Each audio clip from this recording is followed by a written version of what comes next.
You're listening to the Coop Homeschool Podcast. This is your podcast for community, humility, and joyful fun in homeschooling. I'm Mandy. I'm Jessica. And this is The Coop. This is our new series called The Hesitant Homeschooler. H squared. H squared, love it. Episode 1.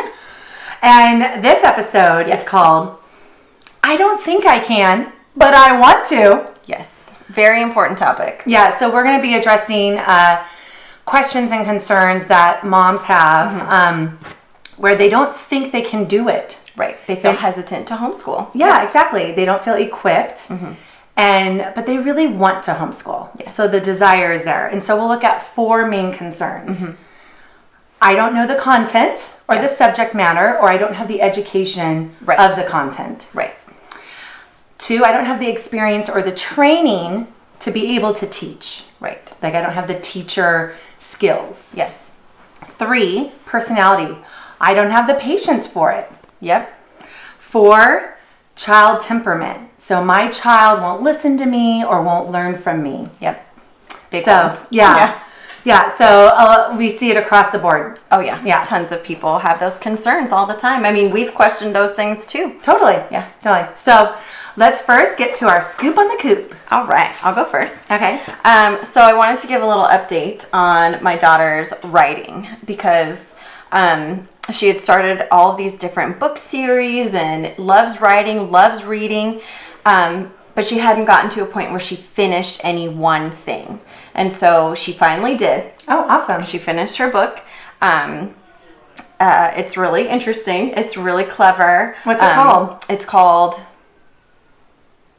I think she's still working on the title. Oh, okay. It's going to be a series of books written through the perspective of an animal. Oh, cool. So the first one may be the name of the title animal or the main animal, who is Mushi. Oh, Mushi. Yes, I saw that on camera. Okay, yes. And She's been working on her book cover. That name of the animal is such a great name. Because it's a husky. Yeah, Mushi. Mushi. It's so cute. And so I happened upon this book because we share the Google Drive and it was there. And I was like, oh, I want to read a little sneak peek. And it was so clever.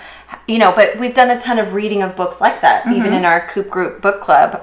We read Black Beauty and, not in our book club, but we've read Bunnicula. Then we've read Mouse and the Motorcycle. We're on book 2 of that one. Yeah, that's awesome. Yeah, so there's all kinds of books that are and we're going to be reading James Harriet Treasury of Stories for February. Yeah, so it's going to be really good for her to have all of this. And so she's finished it, and she asked me to read it all, and I did, and she's very creative, and you know how things come up that your kids talk about that you're like, I didn't know you knew what that was or could use it and be creative with that. Yeah, that's cool. Yeah, she has some interesting content in her book, and so I gave her like our next steps because now she's ready.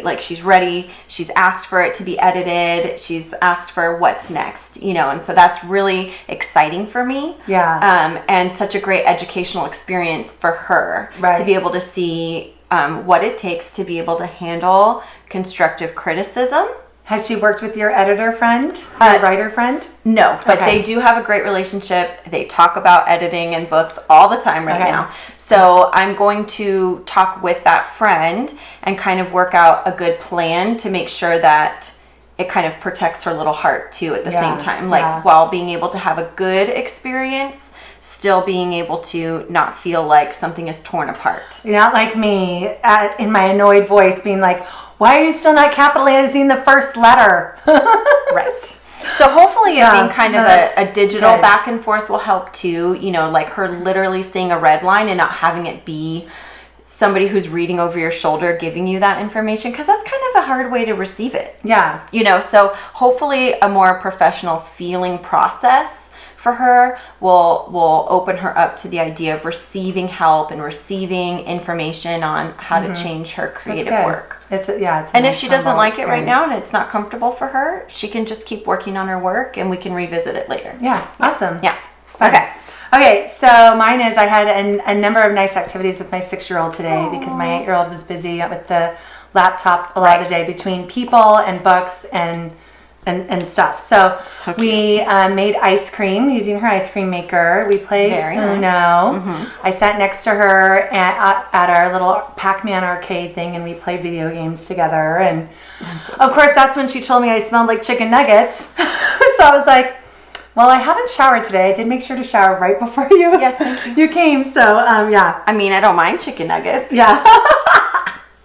But yeah, and the ice cream was delicious. She didn't even want to stop to put it in the, after it was done, she didn't want to put it in the freezer. We had to eat it right away, and we added, it was strawberry, and we added those, what are those awesome marshmallows called that you get? Smashmallows. We added candy cane smashmallows to the strawberry ice cream, and it was a nice little pop. But we cut them up, you know. Right. So yeah, so that's our scoop on the Coop. Very good. Okay, so let's get to, I don't think I can, but I want to. Yes. You had a really great quote. Oh, I do. Yes. And if you could read that to us, and we can jump off from there. Okay, so this is from an anonymous source. I couldn't find it anywhere. I knew I've seen this quote before, but I couldn't find its original source, so it's anonymous. Don't question your ability to teach your child. Question putting your child into the same system that left you feeling incapable of teaching your child. Profound. Love that one. I know. Yeah. I think we were all reposting it on Instagram. Oh, totally. When it went around on the little I think meme, so. you And know? I'm pretty sure it's likely a homeschool mom who wrote that. Yeah, totally. Just kidding. Yeah. I don't know. But it's a great one. And I think it comes up often in pages and groups and forums where a mom expresses her concern, and someone inevitably will say that. You know, and it's a relevant point to consider. Definitely. Yeah. Yeah, I mean, think of all that there is to know and to learn and to teach our kids, so I can see why it would be daunting. Oh, absolutely. You know, and but yeah, if you came out of a school that made it where you can't even pass on the information, Right. like, why would you then put your kid into that school? Right. Yeah. Right. Yeah. And I have a lot to say about that. Yeah, you totally. know, but Yeah. I expect that someday my kids' knowledge will surpass mine. That's actually actively a goal of mine. Yeah. But I don't feel like I'm unequipped to help them get there. Right. I just may not be the one they're getting their information from. Right. But I can help them find it, and I can lead them there. Yeah. And it's our hope with this, and you know, I think I forget what it felt like to feel I don't know what I'm doing. Right. Because I still feel that throughout time. I think I sure. said that just in a recent podcast even. We all feel that along the way, but as time goes by and as you grow into it, you develop confidence in whatever that concern was. Right. So let's start off with the first concern is content. Sure. I don't understand the subject, or I don't know the subject. I didn't go to college, or I didn't major in that subject. How am I going to teach calculus? You know, Right. It's intimidating. Yeah. Yeah. So I have this experience when I first became a traditional school teacher for 7th and 8th grade English, and they were the special needs English class. And I had just recently graduated from college. I was getting my master's of ed, but I didn't have I was 22. Right. So And I you didn't have an English major no, background. No. So I was so nervous because I knew I was going to have a room full of not just junior high kids, but special need kids that were on different medications and, you know, so, and I look like them. I'm just, I'm like 8 years older than them, you know, and I was 5'5", you know, and, you know, so I was super nervous about it. I was so nervous that I could not eat, and I lost about 20 pounds. And people actually asked me to my face if I was anorexic. Oh my goodness. But it was because I literally could not. I had such anxiety. I was so nervous because I didn't know English stuff. Right. That wasn't your skill set. Yeah. And I was so exhausted from managing the discipline, but also the content. I couldn't remember the content. It was a lot to learn. And here I was getting my master's of education. Right. And it was so hard. So I remember I was teaching parts of speech, and there was 8 of them. I had no memory of ever learning parts of speech, and that there were even 8 of them. Right. So I had a poster, and I remember holding up the poster and saying noun, verb, and pointing to the 8 parts of speech on the poster. And one of the 8th grade girls said to me, "Why are you reading the poster?" And I was like, there's a lot to know. Defensive answer. And it was so funny because it's like, and then when I taught PE as well, and I never had a day of PE in my life because I was a swimmer. Right, you got out of. So I had a note because I'm going to be swimming in 3 hours later. Right. So you that need was to run like, a mile. Exactly. Yeah. So I when I was teaching PE, I didn't even a ball comes out me, I don't try and catch it. I just close my eyes and hope that it doesn't hit me. Right. And maybe you cover your face. Yeah. No, I don't even do that. I literally just clench. Right. So so now I'm teaching soccer, I'm teaching flag football, basketball, and volleyball. Yeah. And you should have seen me trying to teach volleyball. I literally throw the ball up in the air to show an overhand, and I can't even, the ball just drops right in front of me. I can't even meet the ball with my hand. Right. And so then I go in and I'm like telling the front desk people, you won't believe what happened.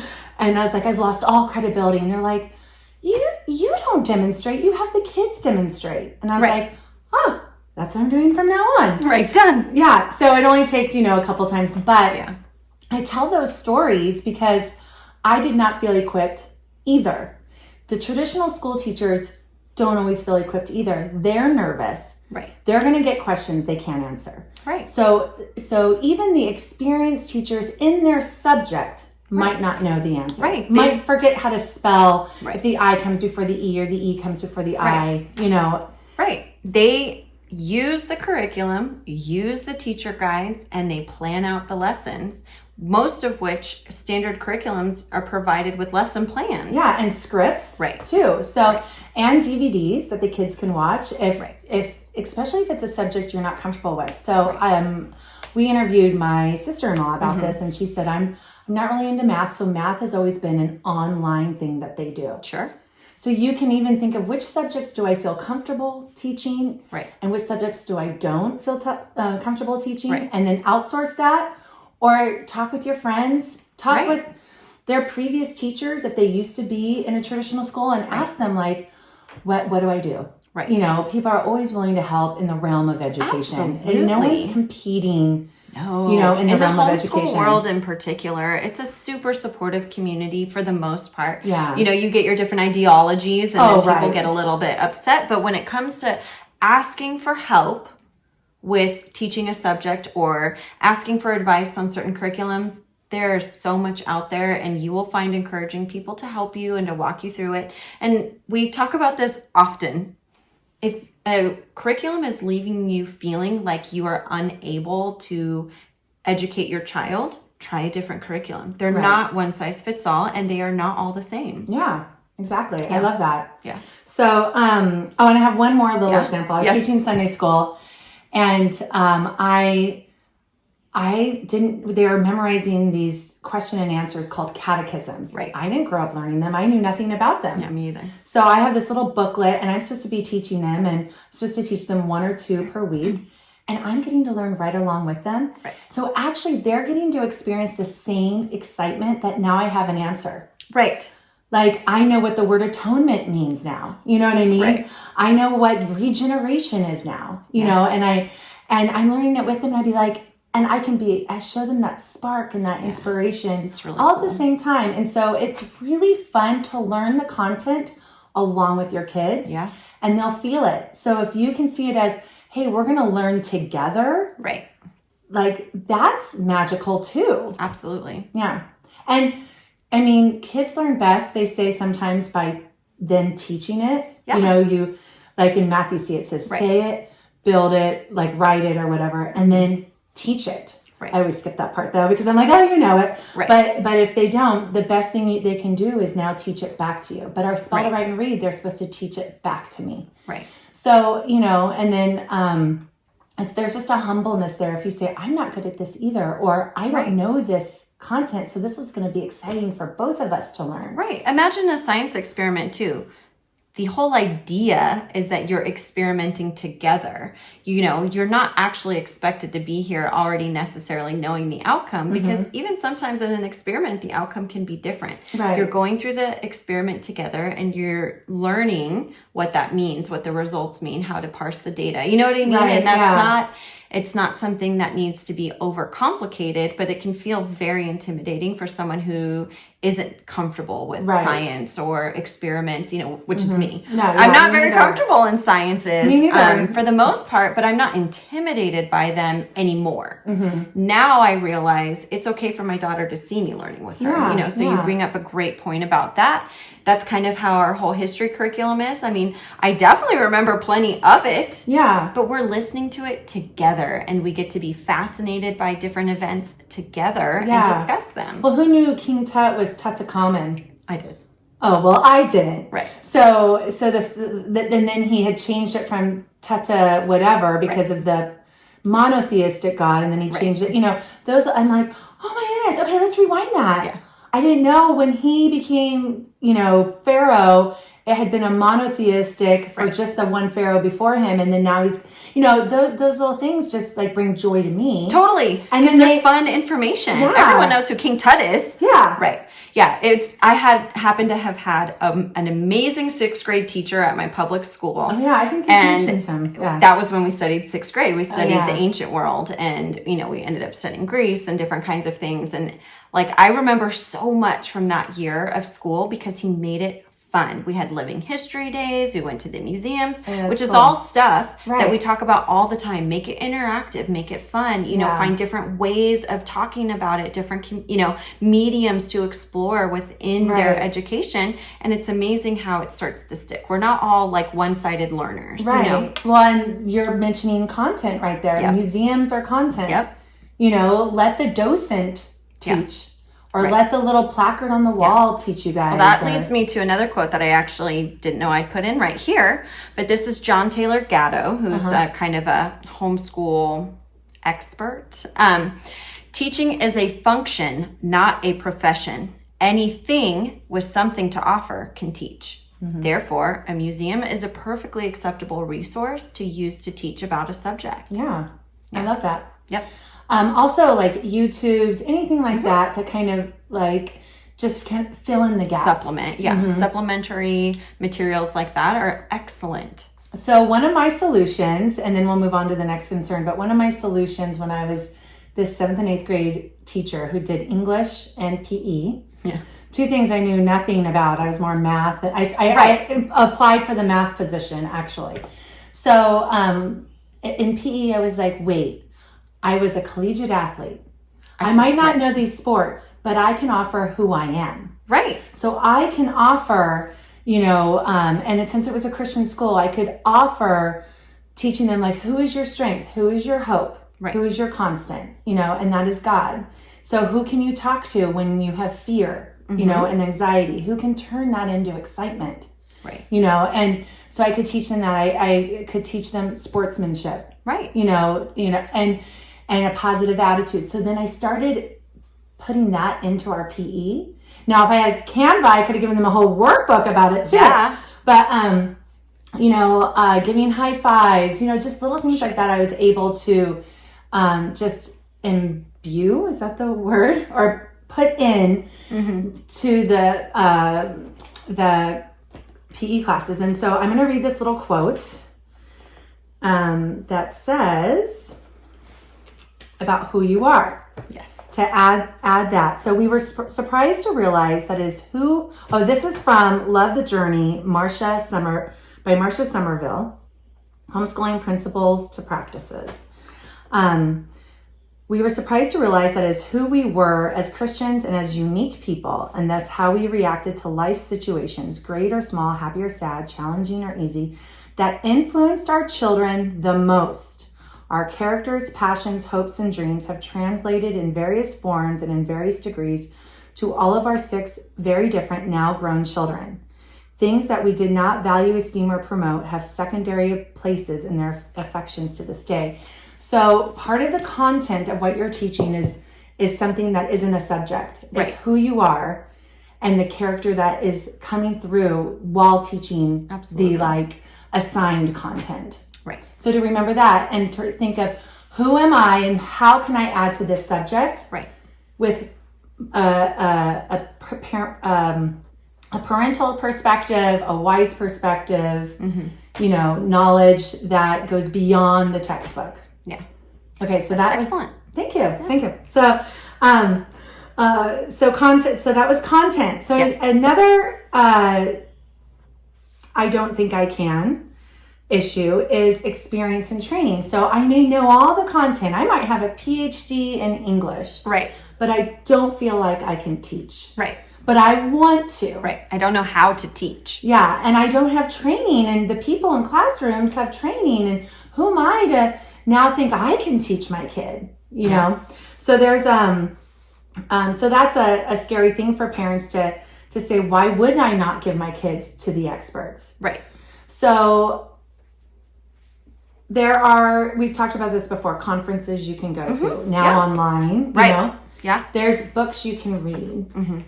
There's articles you can read that give you different tools and skills. There's other mom friends and teacher friends that can help you. Like I said, even in the traditional school, they don't know how to teach either. It takes years and years and years of practice. Right. Even though they have the training to figure out how to do it. And it took the secretaries, the front desk secretaries who don't teach, to tell me what to do in teaching PE. Right. You know what I mean? It's just a natural wisdom they had because they were like 20 or 30 years older than me. Right. They'd been through it. Yeah, and they had kids. Right. And there's a lot of, parenting when you're teaching. So anyway, so there's conferences, books, there's the DVDs and stuff like that. But then also to remember that you know your child and your child is most comfortable with you, hopefully. Right. And so, the research says, all over the place, it says kids learn best from those who they love. Yes. Yeah. So who do they love the most? Right. Usually and hopefully their parents. Yeah. So they will learn the best from you, but it's just a matter of and it's a constant refinement for me, and I'm sure for you and for everybody we know, that to see the child as, separate from ourselves. Right. And then to offer what we have to them. Right.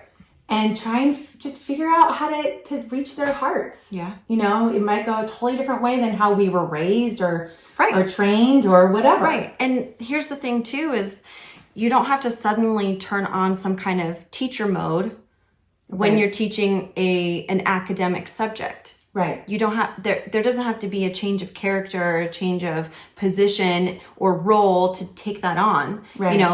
Like I feel very well equipped to educate my child in other mediums. And so, this isn't a completely different ball game. However, it can feel that way, which is, the idea of like being comfortable that you can teach content you're not a master of. But here's the other part is you're just relating to your child. You're learning together with your child. You're not you don't have to You're preparing them for life, Right. right? So you're teaching them to read so they can read the books that you guys love. Right. You're not teaching them to read to pass a test. Right. So reorienting your lens. It was so funny.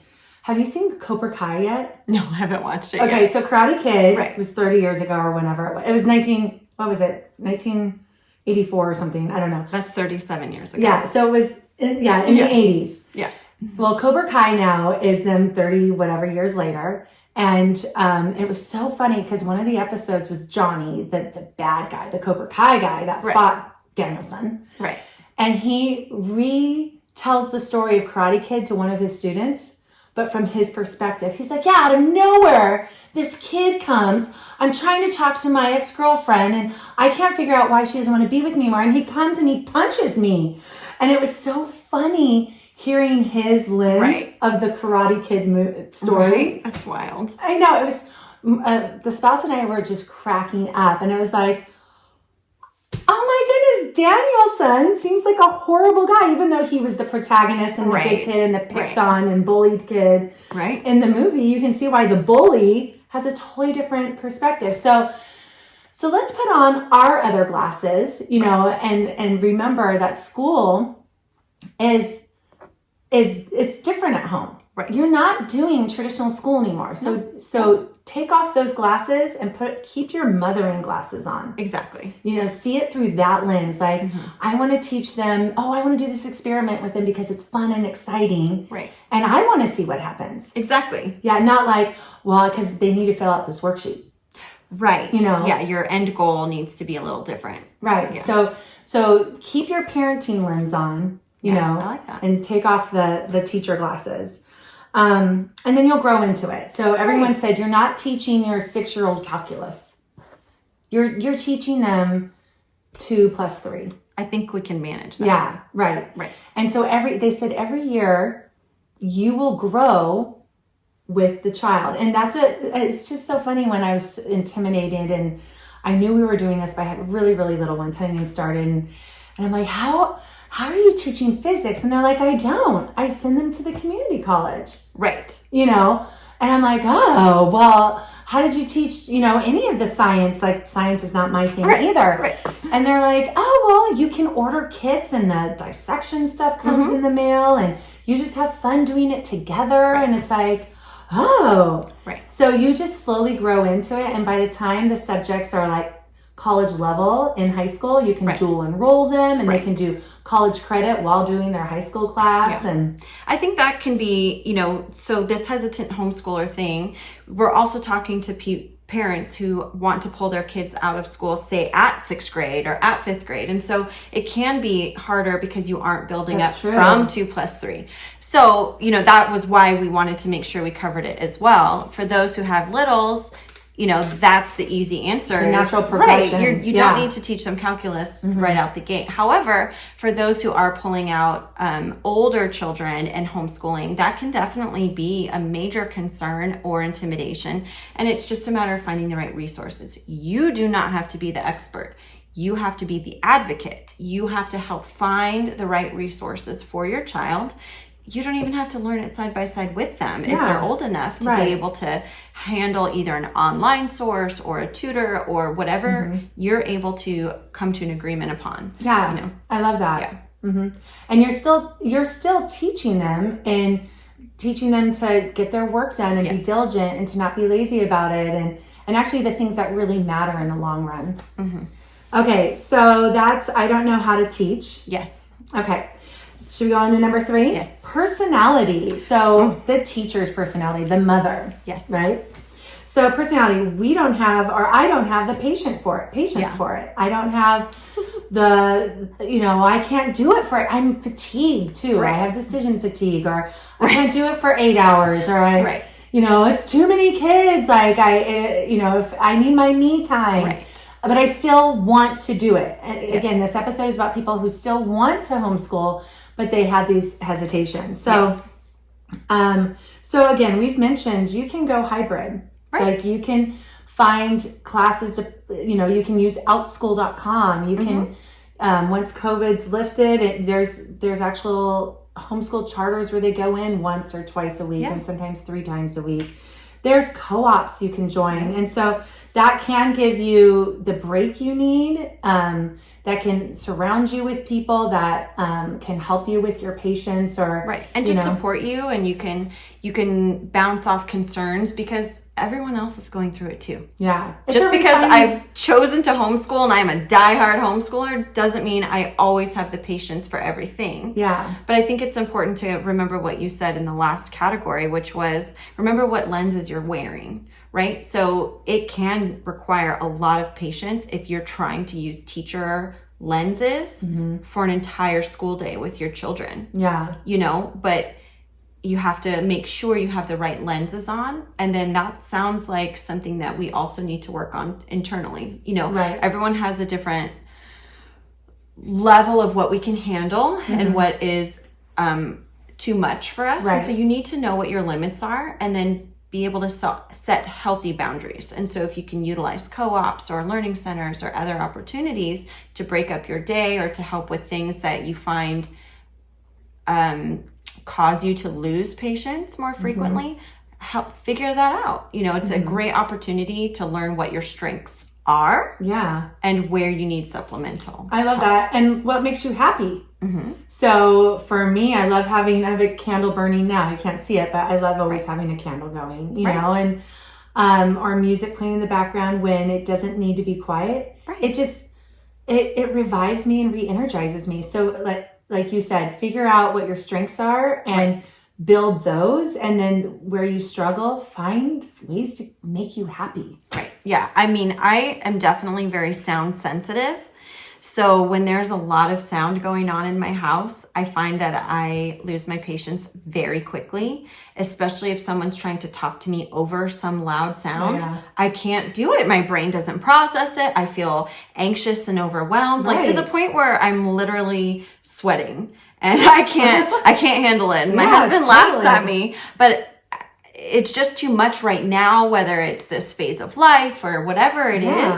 Those types of loud sounds just kind of trigger something in my head right now. I don't think I was always that way. No, I heard actually it gets worse as you get older, because it started happening for me too, where I'm like, even though I'm a loud talker and I will talk over people constantly, when other people do it, I'm like, oh my goodness, like so much is going on right now. Like I can't handle so much volume. You totally started a few years ago, because I remember getting annoyed if I could hear someone's music on while a TV is on. Oh yeah. Like you can have this dual sound. But in college, I didn't notice that at all. Yeah, I may have always been more sensitive to that kind of stuff. But now when it's actually people's sounds, I think that just came out because it's children. Yeah. You know, but when I have my teacher lenses on in the dance class, their noises don't seem to bother me. Oh, funny. It doesn't grate on me quite the same way, but we're also in a classroom where most of them aren't being loud. You know, that's just not etiquette. And you have classical music going. Right. Most of the time, unless it's jazz class. But, you know, I'm totally that person that has to turn down the music now to drive. But, so keeping that in mind, right? If you're out and about or in the car, like, you know, if the kids keep talking over Story of the World, you're probably going to turn off Story of the World. Totally. Like if they're not interested in it. Yeah, it's too much. So instead of yelling at them, saying, you guys need to be quiet to listen, it's just, no, this isn't the moment for Story of the World. Right. You know? And for me, telling my kids to take a break outside. If they need to be loud, that shouldn't be a problem. Yeah. I just need to figure out what I should be doing instead. Or remind them that if they also want my attention, that the noise is not the appropriate way to be, you know, communicating with me. Inside voices, please. Yeah. Well, okay. And then something else with personality. I'm someone who loves to go out and about. So if I get antsy, then it's like, oh, let's go to the beach, or, you know, go for a hike, or that's also a nice break. And then also making sure you do have your me time. Mm-hmm. That can revive you, and maybe it's in the morning or middle of the day or at night, whatever, and scheduling that in, and that will reinvigorate you and give you a little extra personality strength to Totally. Yeah. So anything else about okay, so the last issue that we're going to address with, I don't think I can, but I want to, is child temperament. Yes. I at first thought of calling it blame the child. But I mean, that's kind of what we do, you know, like you're making me do this because you did this or whatever. But it's really the child's temperament that makes us feel like we can't do it because my kid won't listen to me, or they won't sit still, or they won't learn from me, you know. So, you know, when kids can't sit still, that there's so many things out there that says between each subject, go out and let them ride their bikes, or go for a walk, or have them just incorporate movement into their day. Absolutely. There's kinesthetic learners who learn best while moving. Mm-hmm. So if that seems to fit your child, find productive things for them to keep busy with. You know, do you have one of those footstools that moves? You know, and while those things might drive like you the Stairmaster while you're sitting there. Right. But that kinesthetic outlet can help settle their minds into receiving information. So it's important to consider that rather than a detriment to learning. You just need to figure out your kid, which is a beautiful thing to do. Totally. And then how can you work with that? You know, but yes, taking frequent breaks, stretching, working on mindfulness, you know, being able to sit down and take deep breaths, that can help reorient the physical energy and help learning. Yeah. And one of the things we do during read alouds, when it's me, they happily listen to my spouse, but when it's me, I use their desk as stations, and we have the Play-Doh at one, we have the drawing or whatever, and it's all quiet activities, but it does keep them engaged. Yes. So that they can still listen and they're not getting antsy and I learned that actually when I was doing my hours for my education degree. I went in and sat in on the special ed classes for elementary, and they literally had like 6 little tables set up, and they would have like 2 teachers, you know, the teacher's aide and then the teacher, and the kids would gather around, you know, and maybe a parent, get a mom, what are they called? Room mom? Yeah, sitting at them, and they'd go on these half moon tables and they'd have their little station while the teacher is teaching them. They're just sometimes just doing the craft, but she's teaching them actually other things. Right. And then they get to rotate. And I was like, that looks so much more fun than all the other elementary classes that they're just sitting at their desks all facing one direction, right? Right. Yeah. So, and so a lot of times the kids can't sit still too is because are we made to sit still for more than 45 minutes at a time? Not really. I mean, that's a long time to sit still. We get antsy at church. We're taking notes or we're getting up to go to the bathroom, so even an adult has a hard time sitting that long. I have to think about whether a movie is worth it or not. Yeah. Well, when I'm watching a movie, I still usually have my laptop in front of me. Oh, yeah. I mean going to a movie. Oh, going to a movie. Because then I'm real stuck. Yeah, you are real stuck. Yeah. But then what are we doing? I mean, I'm getting popcorn or something to keep me busy. Yeah. So extending that same grace to your children, whether or not they're special needs, keeping that in mind that they do need to move. And when we were doing our Christmas thing, you saw my youngest, she went up and sat somewhere else just to move around. Yeah, move around like that. For a 6-year-old, that was a long time for her to sit. Yep. The 8-year-olds were fine. Right. But for her, that was a really long time. And am I now going to say, no, you have to come sit at the table? It was, she can still hear over there. So what's the difference? Yeah. She doesn't need to look at my mouth while I'm speaking. Yeah. Yeah, exactly. So just extending that grace to them. So that would be, they won't sit still. Right. And then, so then there's my kid won't listen to me. Mm-hmm. That's a common challenge with every mom and every child. Right. And it's definitely more of a behavioral discipline, heart to heart kind of situation than I think is an exclusively homeschooling thing. Right. And so if your child is having trouble with authority, even in a classroom, you're probably going to have a challenge at home, but that doesn't mean that you shouldn't figure that out. It actually sounds to me like a great opportunity to dig deep and figure out what's going on, whether there's, something that you could use a specialist's help on, or if it's just kind of a situation that you're going through and you need to talk through it with your child. A discipline issue is a different story. Yeah. And it can be very frustrating, and it can be very easy to say, my kid listens better to their teacher, which is a common thing. Right. And so it's easier for me if they're just not learning from me. Yeah. And that's really a challenge. Yeah. And I can see why a parent would not feel equipped to teach their child if they see, my child's performing just fine at their music lesson or for their coach or for their whatever academic subject. They listen to them. Yeah, but then at home, so there must be something wrong with me that I can't make them listen. And no, it's a very normal thing. Yeah.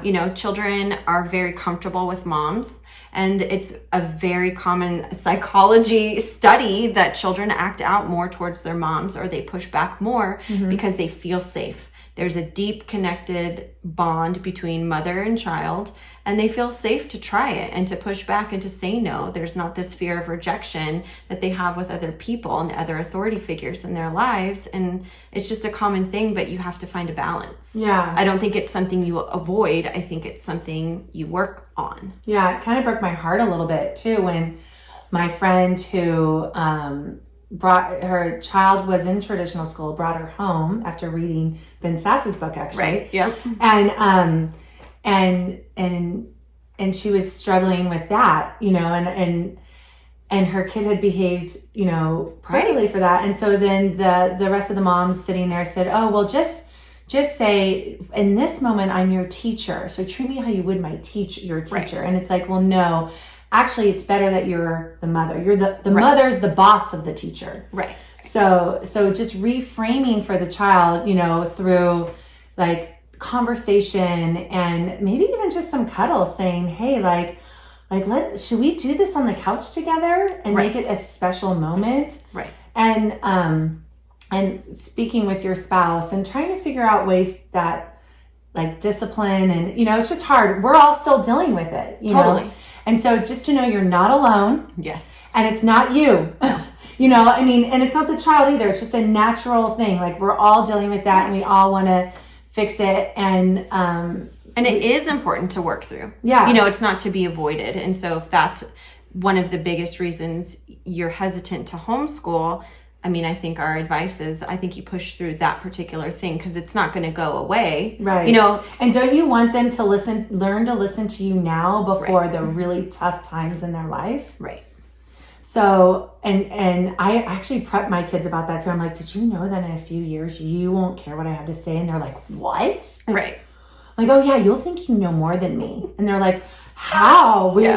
You're like 40. You're so old. Like, why would we know more than you? I was like, I know. It just That's happens. the craziness of it. Yeah. You will think in a few years that you know more than like everybody, and you'll be annoyed by people. Right. And when other people share their experiences, they just aren't going through what you're going through, Yeah, they'll which just makes say, it irrelevant. Yeah, or they'll say, I know. Right. So, and they're like shocked by that because right now they know, Marcus and I know more than them about most things, Right. So, so it's just a funny thing. Okay. So those were for the main, I want to get back to my child won't learn from me. Yeah, that's because right. there's a little bit of a nuance there. Not listening to me speaks into a discipline balance of power, relationship, or respect, and all that stuff. But my child won't learn from me while it treads the same line. I do believe it's different. It is different. Because I have personally struggled with that with my daughter. And I was hesitant to homeschool back when she was 3 and 4 because she didn't like to learn from me the way that I was trying to teach. So even when it was tying shoes or whatever it was, she didn't want it to be done that way. And so for me, I'm like, oh, she's not going to listen to me. How are we going to homeschool if this child won't learn anything from me? And then I realized I wasn't speaking to her. Yeah. I wasn't sharing information with her in a way that she was able to receive it. So sometimes when I turn on my teacher voice and she knows, she's done. Yeah. That's not who she wants. She doesn't want a lesson right now. Right. She wants mom. And so it was actually a really big challenge for me to figure that out and to figure out how to teach my child, not how to teach the average child, not how to teach a child the way that I want to teach a child, but how to teach that child. Right. And being able to discern if this is a pride issue, right? Because kids do have pride at age 3 and 4. Absolutely. If this is a discipline, like pride or discipline issue, and then also, or is it, am I not doing my job in learning the uniqueness of how God has made this person, right, and reaching them in the way that He has gifted them to be reached, right? So I love that you were willing to be humble enough to say, wait, right, I'm trying to force myself on them and being able to see, because that's where I struggle. Like, okay, my child needs to learn that I have 3 of them.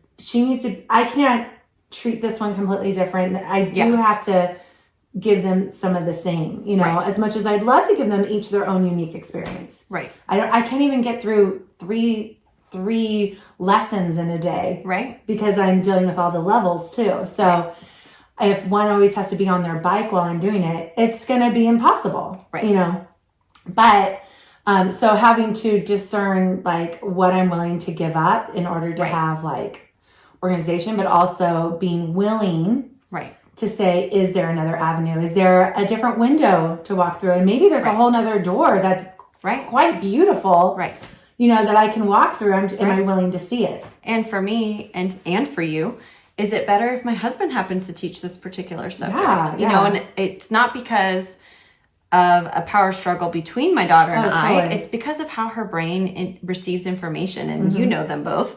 And they think very similarly. Their brains process more similarly than hers and mine do. We're wired different, and we take in information and receive it differently, and we communicate it differently. And so there can be a lot lost in translation. And so, at 9 years old, my daughter and I can converse really easily. She likes conversational learning. She likes when we can kind of meet at an almost equal point, and then I can share information with her. She doesn't like lecture style, and she doesn't like, kind of like a formal lesson bugs her. She just doesn't like it. And that's fine. Well, I mean, most don't probably. It's kind of annoying. Yeah. Yeah. And so she's always been hesitant to that. But once I did learn it wasn't a discipline issue that we were having, but it was more just her ability to take in information. Yeah. So even with our math curriculum, I think while the content was easy enough for a long time for her, it was fine for me to be the one to share or teach them each new lesson or each new concept. But then we got to a point where I don't think I was saying it the right way for her to understand. And so I would stop and I would try, but then we'd end up, mostly her, but we'd both end up a little frustrated. I felt frustrated that I couldn't do it. And she felt frustrated that she couldn't learn it. Yeah. And so then I got out our DVD because our math program they're like 3-minute lessons. Yeah, they're super amazing. Short, super sweet. The guy is just a dad and he's funny and, dorky, but it's perfect. He's totally got the jokes. She likes him. And it didn't, and he taught in a way and had the visuals just so that she could take it in. We should try and interview him. That would be really fun. Yeah, that would be really fun. Demi Learning for Matthew C. Yeah. But yeah, he like the way, and it's so funny because I can't even watch him and then assess or evaluate my way of teaching and see the difference. Oh, funny. But that's how interesting it is. Well, and since my youngest wants me to teach her instead of the DVD, I actually watch the DVD. Right. And just do what he does. Right. And I'm totally math-minded. Right. You can do it. And I actually taught incoming freshmen in the summers.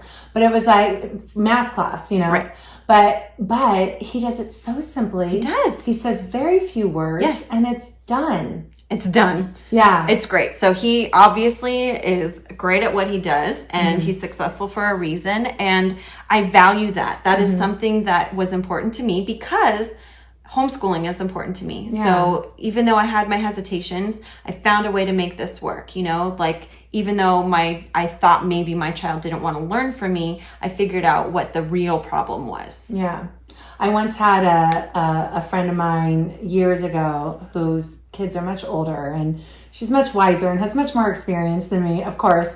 But of course I act like I know everything, right? Obviously. So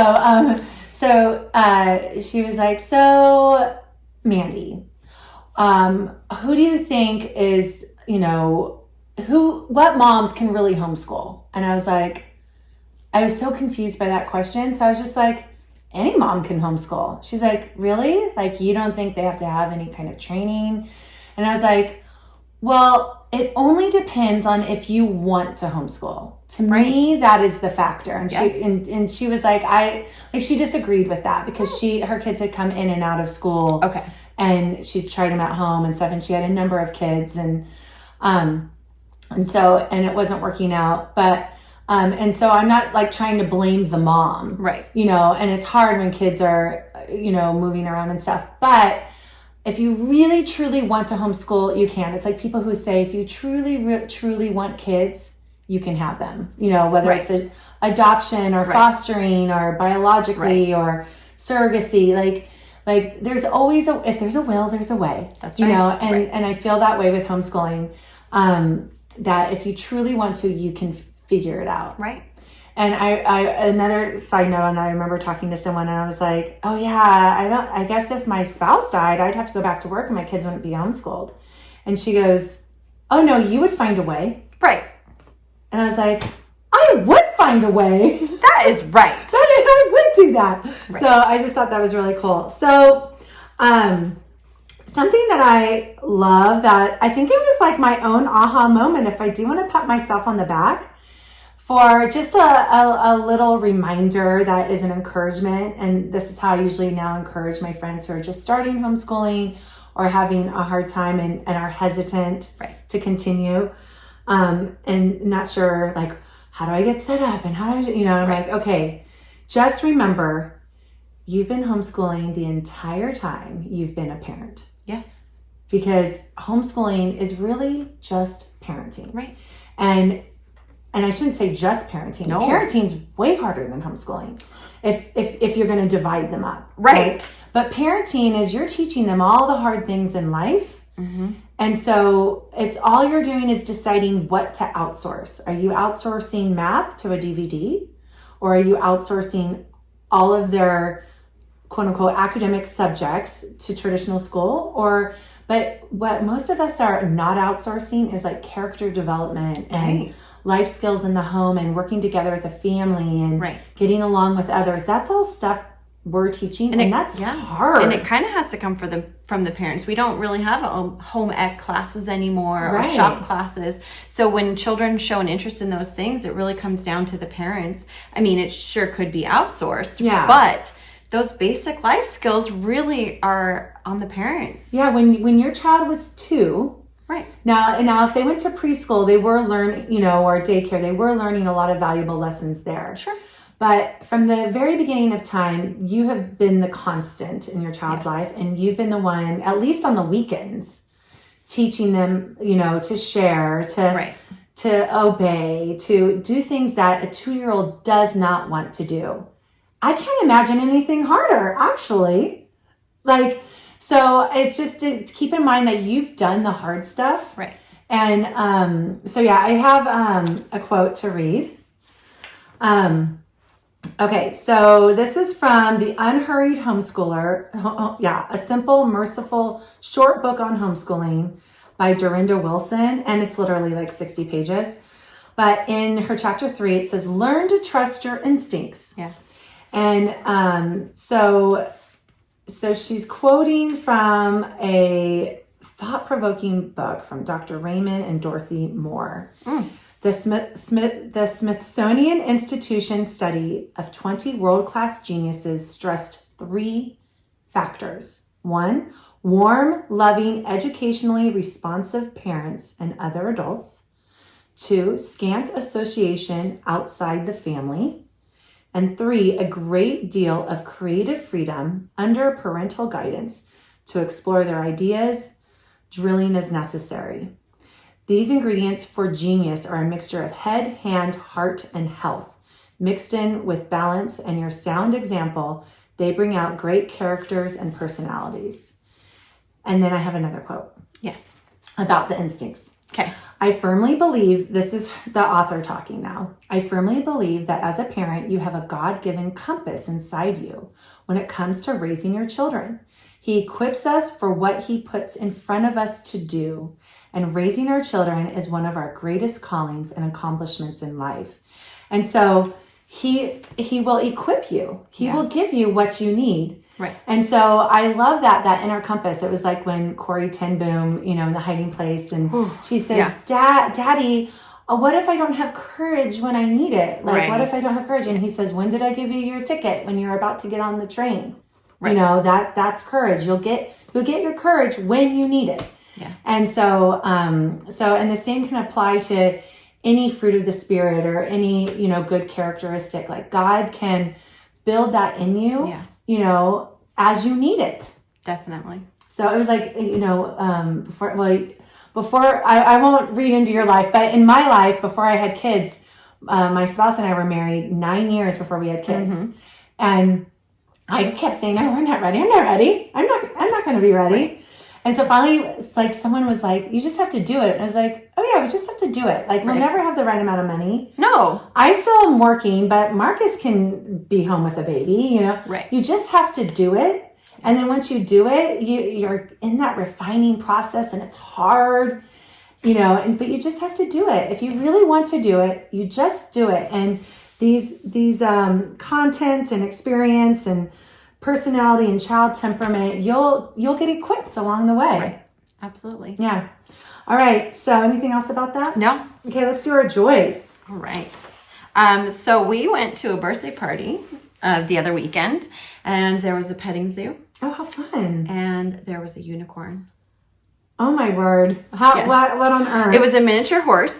Oh, cute. And the woman who owns the animals, she had like a rainbow unicorn horn put on her miniature horse. That's adorable. She had the hooves painted. Oh, that's hilarious. It was super sweet. We should go there with the Coop group. Is there a way to... She did, it was like a mobile thing. So it was at a park and she brought them over. But I can get the information to see if we can go visit. Because she's local. Yeah. So... that's awesome. She brought bunnies. She brought, I can't remember the name of the breed, but those giant rabbits. Oh, fun. And the ones with all the hair? or yes, not Angora, but like a different breed. Yeah. But they were like the giant Finnish, I don't know, or something like that. I'll look it up for reals. But there are these giant rabbits, and she brought a goat and a sheep and pigs and ducklings. They were so cute. Aww. And yeah, my little guy had so much fun because we were able to put them in the little pens that the animals are in. How fun. So one pen had guinea pigs and bunnies, and they were super nice. They didn't mind them in there. And what I heard was my son using my words, talking to the guinea pigs. Oh, hi, baby. Are you okay, baby? That's so sweet. I was laughing. I was like, oh, that precious. boy. I know. Yeah. And so he was totally talking to the animals, just comforting voice. And I mean, meanwhile, he's in there like stomping around, but his getting poop all in his shoes. Right, his voice was very sweet and loving towards the animals. And so the whole experience brought me That's a so lot of cool. joy. How fun. Yeah. Did you then take off their shoes before they could get in your new van? Oh, no. Oh, yeah, he was having a hard time with shoes that whole day. So, Okay. yeah, his shoes Well, I just were always think of how the poop gets smashed in the bottom, like, not even in the van. Right. No, yeah. He was wearing flip-flops to a park, so we were already having problems with shoes, so they were definitely off. So my joy is my kids are now getting old enough, especially the oldest one, to where they're noticing my nuances and like ridiculous things that I do. Yeah. And it's funny. So the most recent thing is, which I don't know, we've talked about this, how I mouth people's words while I say it. Yes. And so my oldest especially, he's always watching for that. And he'll be like, you just mouthed So it. annoying when they troll you and watch for you. No, but I'm loving it. It's hilarious because we all have a big Glad you laugh. love it. Yeah, it brings me joy. We all laugh about it, and he's just like so like ecstatic that he saw me doing that. And then we saw it happening on Home Alone 2, actually. Yeah. How funny. Yeah, so Macaulay Culkin's little brother does it when he's on the bed. We saw it too. Oh, that's yeah, so because we funny. just watched that. We just showed my 9-year-old, so I was watching very intently, and yeah. Yeah, so anyways, I'm just loving the phase that they're starting to get into, especially like the 10-year-old and the 8-year-old. Right, they're noticing that we're weird. Yeah. Yeah. My daughter has been pointing out that I frequently say that certain things are my worst nightmare or my worst fear. Yeah, and so now they both always call it out. They're like, "Oh, Mom, is that your worst fear?" That's so funny. But it's like all kinds of things, like getting in a car accident with my kids in the car, or hitting a guy on a motorcycle. Like, it's my worst nightmare, right? And so I say that all the time. Yeah. But I realize what they're saying, and I get it. But it's because there's a lot of nightmarish things, and they're really all about the same thing, right? Totally. Yeah. Well, yeah, and they know my addiction to Del Taco. So they'll be like, imitate me, like, oh, I'm going to get a Del Taco and get fries and a Coke. And it's just so funny. Did you know there's no Del Taco in Tennessee at all? Not a one. Not a one. I was like, I thought Del Taco was like at least around the nation. Yeah. But not in Tennessee. Is there a Taco Bell? Yes. Okay. Yeah. But no Del Taco. Del Taco is way better than Taco Bell. Okay, so I guess that's it. So hopefully we want to do this Hesitant Homeschooler series to provide like, encouragement and hope and inspiration that you can do this. Yeah, so if you have any hesitancies that you've encountered, we'd love to hear from you. Oh, yeah. Yeah, you can contact us through our website, thecoophomeschool.com, or you can also email us, mamahens@thecoophomeschool.com. Yeah, and even on our Instagram, you can message us on our Instagram at The Coop Homeschool. Yes. All right. Thank you.